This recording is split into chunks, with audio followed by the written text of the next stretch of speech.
But this is sort of like a poll, and this is what I'm getting all over the country. Please, please. We are going to come out with a decision very soon. The bad guys are out of here. Now, that one we agree on. I mean, they're going to be out of here even faster than you could throw them out, okay? I'm telling you. They're going to be out, and they're going to be Where's out. Where's the lady from the last hour? She was great. Okay. No. No. But, you know, the few people that stood up, there weren't that many for the number two, right? But the few people that stood up, I get that. I mean, I really get that.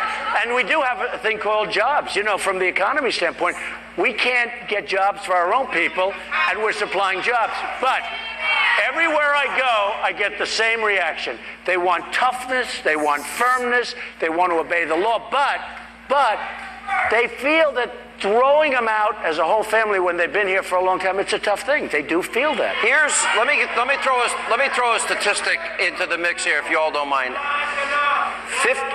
All right, so illegal immigrants, we have 95 million Americans right now out of the labor force. Right. Okay. We have the lowest labor participation rate in the 70s, the lowest home ownership rate in 51 years, the worst recovery since the 40s, and this guy's doubled our national debt. And we have 12 million more Americans on food stamps, 8 million more in poverty. So if we secure the border, that would prevent competition for the 95 million out of work. 100%. And it's also driving down wages. By the way, when he says secure, I mean this is a real border. We're not playing games. This is a real border. And those people that have been working so hard to come into the country and going through the process, we're going to take them in and we're going to cherish them and they're going to love us. We want the ones that want to love us, not the ones that want to create problems. There's one other aspect to this, and then we got to go to break, and that is your extreme vetting. Extreme. Because it's not just vetting. It's not just the border. And we got into this a little last night. If you grow up in a country and you think, by the way, I don't know what your life is like at home. I'm not telling my daughter, my sisters, my wife how to dress. They get to drive a car. They also get to decide for themselves about school and work, etc. We don't discriminate against people that are Jewish, etc. So my question is, I know exactly what your question is. When they come in from Syria and they come in through the migration and we have no idea who they are, we have no idea. They give you phony papers or they don't have any papers. We're not going to allow them to come into this country. Hillary Clinton wants them to pour into the country. We're not going to allow them to come into the country. We're just getting started. We'll continue. More with Donald Trump. He is here for the entire hour. Up next, we'll be joined by former Texas Governor Rick Perry, former New York City Mayor Rudy Giuliani, Alabama Senator Jeff Sessions. Plus, we sent a Hannity producer down to the border to speak with Border Patrol agents about the challenges that they're facing on a daily basis. We've got that tape, and we'll show you what they saw, including an arrest right here, not far from Austin. Straight ahead. Pedestrian fence. People will say that, this won't stop anybody from coming across. And they're right, it won't stop.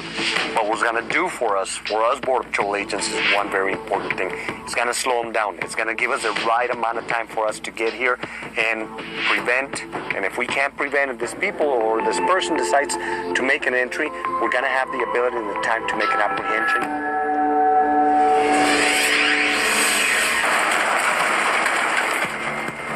Narcotics and contraband are just part of the border. The important thing is that they don't come across by themselves. It takes a human being to bring them across. We did see a drop in apprehensions after 2006 when the fence came about, when the right mix of technology and infrastructure came about, but yet we didn't see that drop in narcotics.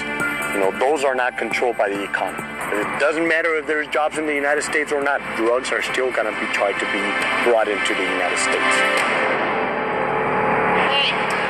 All right, that was a Border Patrol agent talking about drugs being smuggled all across the border. Back in July of 2014, the Texas Department of Public Safety gave me a briefing about the border, along with then Governor Rick Perry. Watch this. 90% of our undocumented aliens that are apprehended along the Texas border occurs here in the Rio Grande Valley. 84% of other than Mexicans that are apprehended in Texas occurs here in the Rio Grande Valley area. The criminal aliens have been responsible for about 642,000 criminal offenses. You've got homicides over 3,000 committed by criminal aliens.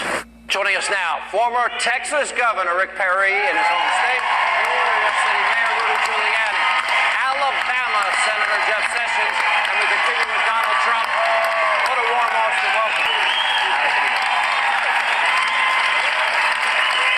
Governor, I was not supposed to be in that briefing with you. Obama was supposed to be there, but he didn't go. Now, for those of you that couldn't see the monitor, that showed from 2008 to 2014, 7-year period, in your state while you were governor, 642,000 crimes committed against Texans alone, including murder, rape, all sorts of crimes. That is, to me, the most underreported story in the country. Tell us about it. Well, the real issue for me is that southern region of that border, and that was what we brought to the attention of you and your viewers and the people of this country, that 150-mile region. Mr. Mayor, 53% of all the apprehensions along the entire 1,800-mile border from Tijuana to Brownsville occurred right there. Wow. And what we wanted to show the president was that, look, Mr. President, you fish where the fish are. And you go where the problems are. I mean, they get up and they talk about, oh, we put this much money into Border Patrol, or we've done this much, or we've done this much on border security. And the fact is, they're putting the resources in the wrong places. If they would put the resources along that southern region where the real problems are, then you would see extraordinary impacts. And we saw by putting our law enforcement already on the border, driving down those. One thing I do know, when Donald Trump is the President of the United States, we'll have somebody that cares about securing that border. I know that. You know, You'll be there. I've been down to the border, as I said, about a dozen times, all the way from the Rio Grande to San Diego. Drug warehouses, tunnels underneath. I've been in all-terrain vehicles, helicopter, boats with you, horseback. That was a joke. And I was out, and I've seen gang members arrested. When we were doing a show right there in the Rio Grande, a family from El Salvador got arrested 10 feet away from us that day. Governor, he's America's mayor, Rudy Giuliani, good friend of mine. I remember the media went after you with a vengeance like they're going after him. True or false? I remember. They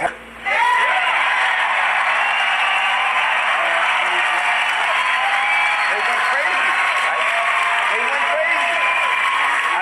I required them to work 18 hours a week, and I went to all of the different places I could go where the poor people lived, and I said to them, I'm doing it for your good. Because I want you to get up in the morning and go to work. And Rick is absolutely right. The program that helped us the most in reducing crime was the CompStat program. And you know what the CompStat program did? It took our police department, and instead of having them sitting in precincts where there was no crime, the CompStat program, because you analyzed crime every day, moved the police around to where the crime really was. One of the reasons we had so much crime in New York was because we were, as Donald Trump occasionally says, we were stupid. I swear to God, we were stupid. We had the cops, we had them in the wrong place. The crime was taking place on the subway platforms, and we had our police officers in the subway cars. But what I saw, and I watched this whole process, and you don't back down from the media. You didn't back down from the media. You didn't back down. Senator Sessions didn't back down. It seems that when 65% of every exit poll in those primaries said that Republicans felt betrayed by the Republican Party, isn't